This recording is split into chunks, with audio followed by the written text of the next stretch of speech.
우리 옆 사람과 다시 한 번 더 인사하겠습니다. 주님의 이름으로 사랑하고 축복합니다. 주님의 이름으로 사랑하고 축복합니다. 사랑하고 축복합니다. 제 이제 신대원 동기들도 여러 교회에 이제 흩어져 있습니다. 여러 교회에서 또 지방 여러 군데에서 여러 가지 일들을 맡고 있는데 가끔 그 친구들과 통화할 때가 있습니다. 뭐 서로 정보를 교환하기도 하고요. 또 이제 서로에 대한 어떤 삶을 나누기도 하는데 이제 간혹 서로의 교회에 대해서 이야기할 때가 있습니다. 여러분 궁금하시죠? 목회자들은 서로 모였을 때 서로 교회와 성도들에 대해서 어떤 말을 나눌지 말하지 않겠습니다. 근데 제가 말할 때 한 가지 자랑하는 게 한 가지가 있습니다. 뭐 여러 가지 것들이 있겠지만 물론 여러 가지 것들이 있지만 우리 교회는 담임 목사님이 찬양 인도를 하신다. 그 말 들으면 친구들이 깜짝 놀랍니다. 어디냐? 그런 교회가 어디냐 하고 어떤 친구는 진짜 그 예배 영상을 본 친구도 있습니다. 본을 보인다라는 건 정말 쉬운 일이 아닌 것 같습니다.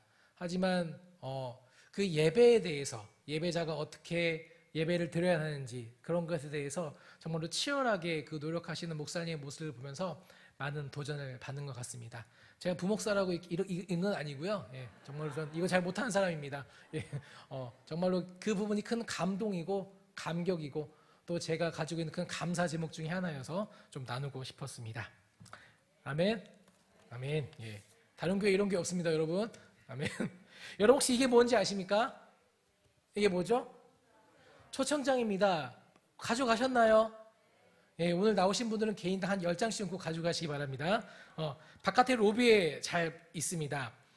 주일부터 여러분에게 나눠드리기 시작했는데 생각보다 많이 남았습니다. 다들 많이씩 가져가셔서 주위에 이제 믿지 않는 분들 오건 오지 않건 우선 전하고 볼 수 있는 여러분 되셨으면 좋겠습니다.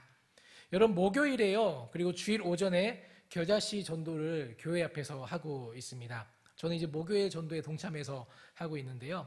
이제 물티슈도 드리고 강냉이도 잘 포장해서 이제 지나다니시는 분들한테 그걸 드리고 있습니다. 또 이번 텀부터 우리 젊은 우리 여자 집사님들 몇 분이 더 참석을 하셔서 이제 그 강냉이를 가지고 큰 보따리에 넣어서 뭐 시장, 성내시장과 암사시장 또 저기 풍차 있는 공원 거기를 돌면서 전도를 하시기도 합니다.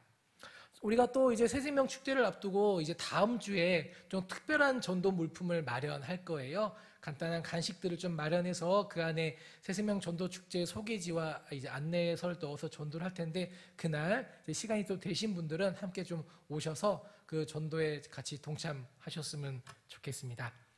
여러분 혹자들은 이렇게 나눠주기만 하는 일에 어떤 효과가 있을까 의문을 제기하기도 합니다. 그래서 아까우니 조금씩 줘라. 아까우니 좀 더 저렴한 걸 사용해라. 좀 더 싼 걸 줘라. 이렇게 말합니다. 뭐가 그렇게 아까울까요? 왜 그렇게 아깝다고 사람들은 생각을 하는 걸까요? 대부분의 사람들이 그저 받고 지나가기만 할 뿐 이 사람들이 아마 교회에 찾아온다는 보장은 없기 때문에 그럴 것 같습니다. 어차피 교회도 오지 않을 사람들한테 이런 투자를 해서 무엇을 할 거냐라는 겁니다. 이제 이것과 조금은 비슷한 것이 이 성교에 대한 인식입니다. 지금 본교의 살림에도 빠듯하고 사람 챙기기도 바쁜데 어떻게 분명한 열매가 약속되지도 않고 보이지도 않는 그 성교지에 지속적으로 후원을 할 수 있겠냐 그런 생각입니다. 이 성교적인 사명이 교회의 당연한 사명이라고 생각을 했었지만 제가 과거 지나왔던 교회에서 만난 몇 명의 이제 성도님들의 생각은 모두가 당연하다고 여기는 게 당연하지 않는 사람도 있구나라는 것을 알게 했습니다. 이제 전도와 선교에 사용되어지기 위해서 목적 헌금으로 드려진 헌금들이 있습니다.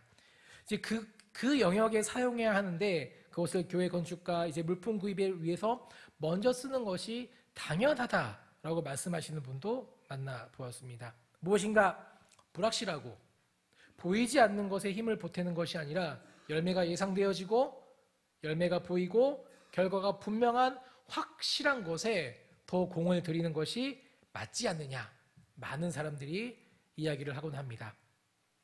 여러분 우리는 왜 결과가 분명하지도 않고 열매가 확실하지도 않은 전도를 하는 것이고 또 더군다나 우리가 앞두고 있는 새생명 축제 어찌 보면 우리가 많은 기도를 하고 노력을 하고 있지만 그날 몇 명이 오실지는 그 누구도 확실하게 알 수 없습니다. 또 오신 분들 중에서 얼마나 교회 가운데 출석을 하실지도 우리는 알 수가 없습니다. 왜 이런 불확실한 일에 우리는 우리의 시간과 재정과 열정을 투자해야 하는 걸까요? 그냥 의례적으로 다른 교회도 다 하니까 하는 그런 행사일까요? 아니면 코로나로 좀 침체된 것처럼 보이는 그 교회의 분위기를 띄우기 위해서 하는 행사일까요? 오늘 이 주님의 이야기를 통해서 우리가 이것을 왜 해야 하는지 그 이유를 확인해보고 다시 한 번 더 마음을 다잡는 우리 모두가 되어지기를 소망합니다. 오늘 본문의 이야기는 여러분도 잘 아시는 오병이어의 이야기입니다. 예수님께서 물고기 2마리와 떡 5덩이로 남자 장정만 5,000명을 먹이신 이야기입니다. 이 오병이어라는 말은 굳이 기독교인이 아닐지라도 많은 사람들이 알고 있는 말입니다. 언젠가 그 TV 프로그램에서 무엇인가 작은 것으로 큰 일을 이룬 그 놀라운 사건에 대해서 오병이어의 기적이다라고 표현하는 것을 들었습니다. 이처럼 이 사건은요, 많은 이들에게 기독교를 대표하는 그 놀라운 사건으로 각인되어져 있습니다.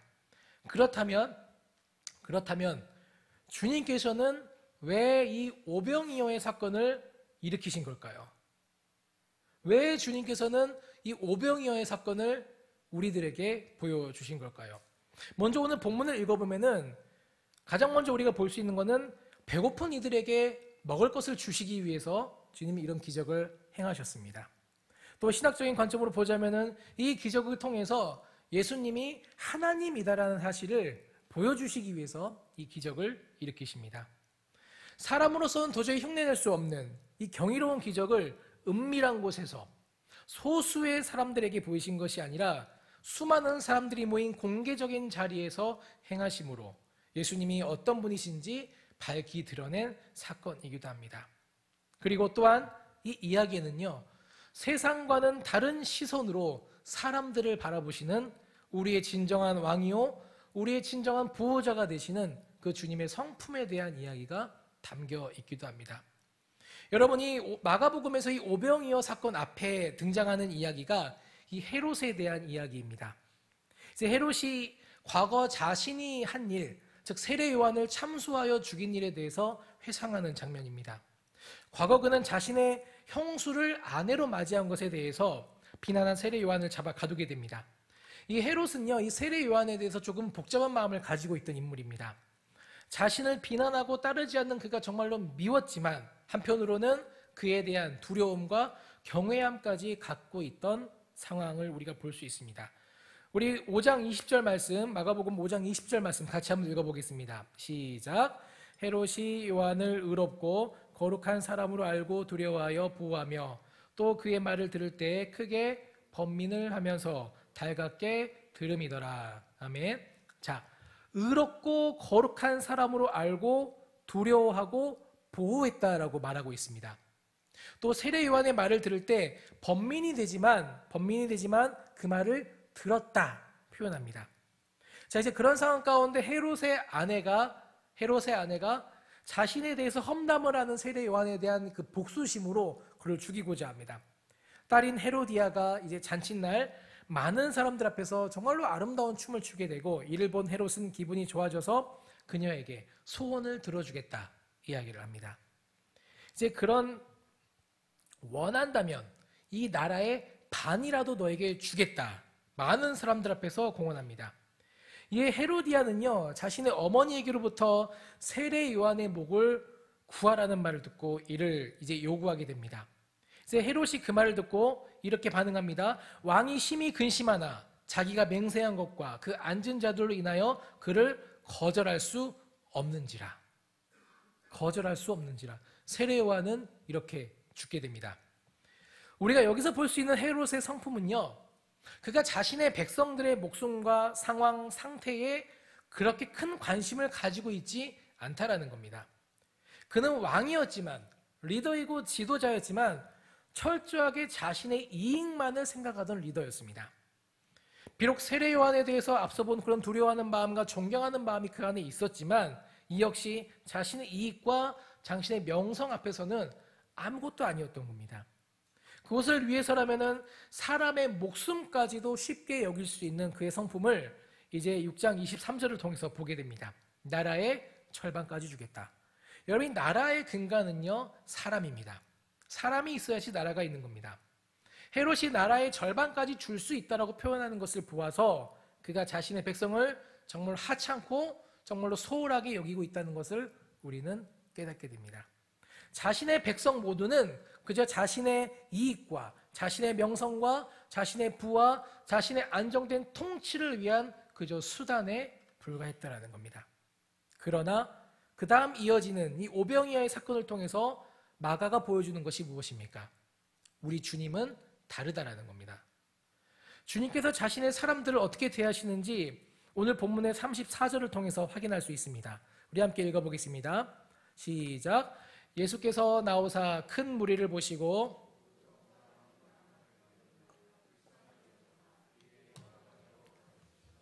아멘. 먼저 그 큰 무리를 보시고 그들을 목자 없는 양같이 불쌍히 여기셨다 말씀하십니다. 예수님을 따르던 무리들은요, 현실적으로 볼 때 예수님께 그렇게 큰 힘이 되지 못하는 사람들이었습니다. 오히려 그들은 예수님께 또 예수님을 따르는 그 제자 공동체에게 부담이요 짐이 되는 사람들이었습니다. 가난한 사람, 아픈 사람, 소외된 사람, 버림받은 사람, 소위 이 인생의 루저라 불릴 만한 사람들이 항상 주님의 곁에 머물러 있었다라는 겁니다. 성공하기 위한 사람이라면은, 많은 이들에게 인정받기 원하는 사람이라면은 기꺼이 꺼려하는 사람들이 바로 그들이었다는 겁니다. 예수님 주위에는 항상 이런 사람들로 가득했습니다. 그런데 여러분, 좀 더 정확하게 표현하자면은 그들이 나온 것이 아니라 예수님께서 그들을 부르신 겁니다. 왜 부르셨을까요? 부르신 이유에 대해서 오늘 본문은요, 그들이 목자 없는 양 같기 때문에 주님께서 부르셨다라고 말씀하십니다. 목자의 주된 임무는요, 양들을 음식과 물로 이끌어가는 겁니다. 즉, 양들에게 목자가 없다는 것은 당장 죽는 것이 별 이상하지 않는 그런 상태인 겁니다. 이제 독일의 그 보네포 목사님은요, 이 목자 없는 백성들의 모습을 이렇게 표현합니다. 질문은 있으나 대답이 없고, 근심이 있으나 위로가 없으며, 양심의 고뇌가 있으나 구출이 없고, 눈물이 있으나 위로가 없고, 죄가 있으나 죄사함이 없다. 물론 앞선 주님의 이 말씀은요, 이스라엘의 여러 종교 지도자들을 질책하시는 말씀이기도 합니다. 화려한 성전과 수많은 예배 제사들이 사람들 곁에 있었지만 종교 지도자들과 또 그들을 다스리는 자들의 무관심과 욕망에 의해서 영적으로, 육적으로 굶주린 채로 방치되어져 버린 많은 사람들이 그 시대에 있었다는 겁니다. 방치되어져 있었습니다. 고난과 어려움과 두려움 가운데 방치되어 있던 사람들에게 주님께서 찾아오신 겁니다. 어떤 모습으로 찾아오셨습니까? 앞서 살펴본 그 나라의 왕이자 지도자이자 리더였던 헤롯과는 다른 진정한 왕으로, 자신의 백성을 위해 희생하는 왕으로 주님께서 오셨다라는 겁니다. 헤롯은 자신의 유익과 욕망과 명예를 위해서 사람들을 희생합니다. 그러나 예수 그리스도는 사람들을 이용하여 자신의 이익을 취하는 것이 아니라 오히려 어둠 가운데 방치되어져 있던 사람들에게 빛으로 다가가십니다. 여러분, 목자는요, 어떤 희생을 치르고서라도 양과 함께 그들을 보호하고 들판을 그들과 함께 걸어가는 존재입니다. 양을 울타리를 치고 살아가는 것이 아니라 스스로가 양의 울타리가 되어지는 존재가 바로 목자입니다. 목자는 양의 상태를 살피고 잃어버린 양을 찾아 나서고 찾은 양을 위해 자신의 어깨를 내어주고 도둑과 흉악한 짐승으로부터 양을 지킨다라는 겁니다. 진정한 왕, 참 목자가 바로 주님이심을 이 본문은 우리에게 밝히 보여주는 겁니다. 우리에게 이러한 주님이 필요하고 이러한 주님이 우리에게 오셨고 우리 모두가 이 사실을 알아야 된다라고 마가는 이야기하는 겁니다. 자, 근데 그 주님이 오셔서 이제 목자 없는 양 같은 우리를 불쌍히 여기셔서 이제 찾아오셔서 가르치신다라고 말씀하십니다. 불쌍히 여기셔서 가르침을 주십니다. 불쌍히 여기셔서 무엇인가를 먼저 그들에게 채우시는 것이 아니라, 굶주린 그들에게 먼저 무엇인가를 먹이고 채우시는 것이 아니라 먼저 가르치신다라는 겁니다. 자, 불쌍히 여기셔서 가르침을 주시는데 어떤 가르침을 주실까요? 이제 그 가르침 뒤에 이 오병이어의 기적이 일어나게 됩니다. 사람들은 이제 어떤 마음으로 그 기적을 맞이해야 될까요? 또 주님께서는 이 기적을 통해서 사람들에게 무엇을 가르쳐 주기를 원하실까요?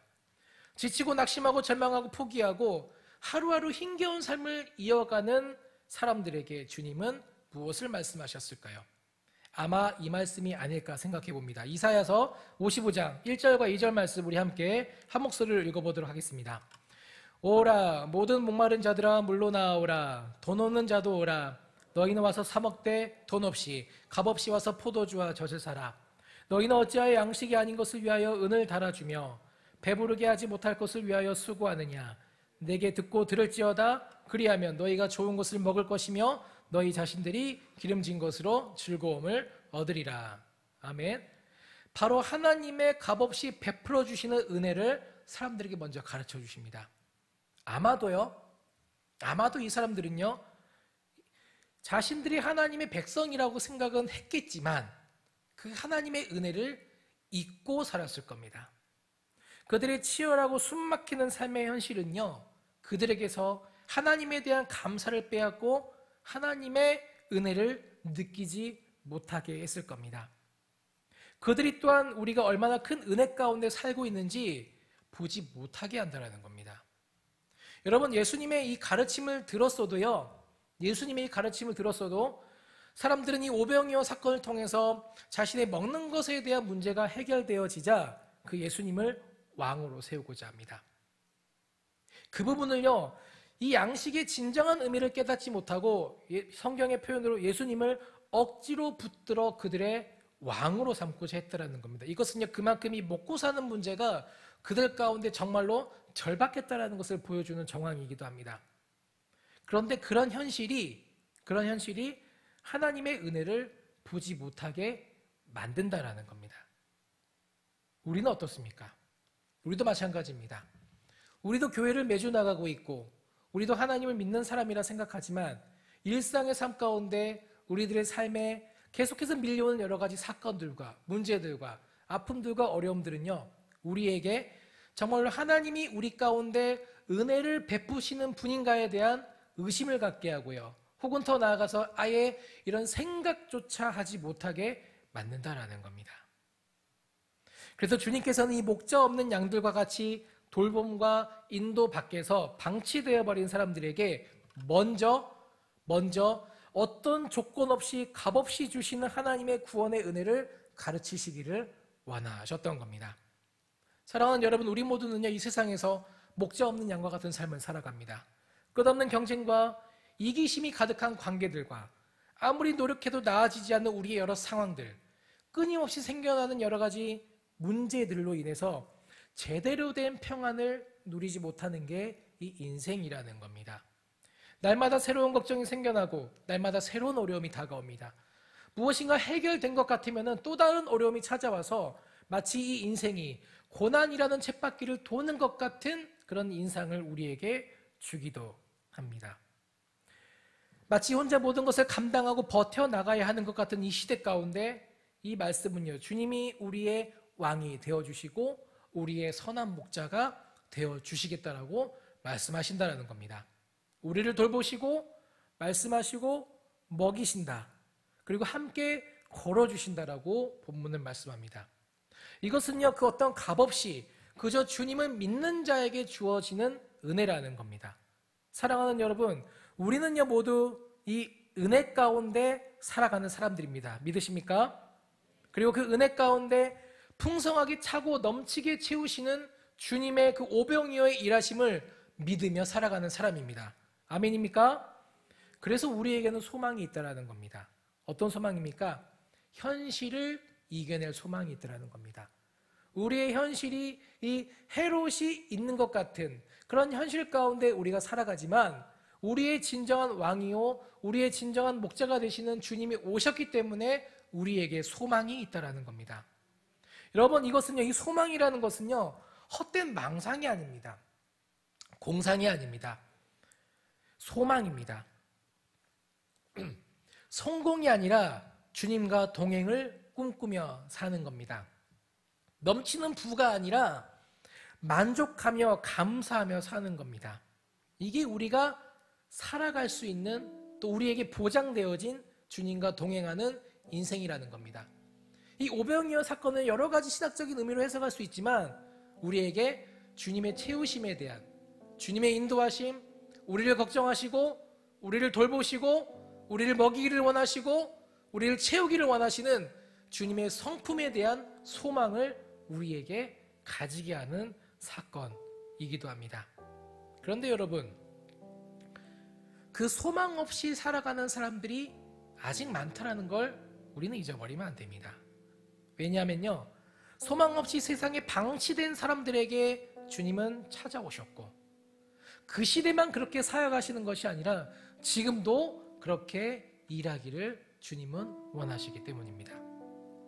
오병이어의 사건은요, 바로 이러한 주님의 성품과 주님께서 이 땅 가운데 하실 일, 그리고 그분의 제자 공동체가 사람들 사이에서 해야 할 일을 보여주신 겁니다.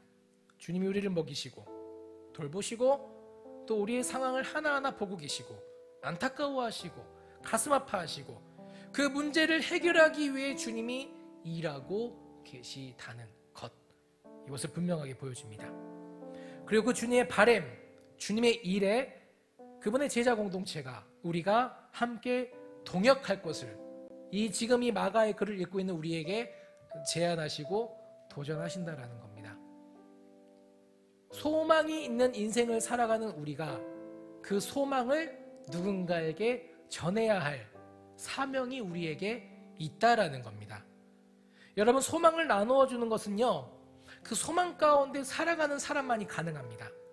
사랑을 나누어 주는 것은 그 사랑을 받은 사람만 할 수 있는 겁니다. 사랑하는 여러분, 주님이 주신 소망 안에 거하고 계십니까? 다시 묻겠습니다. 주님이 주신 소망 안에 여러분 거하고 계십니까? 주님이 주신 사랑에 만족하고 계십니까? 그렇다면 우리 주위에, 이 세상에 방치되어진 우리의 이웃에게 우리는 마땅히 그 소망과 사랑을 전해야 됩니다.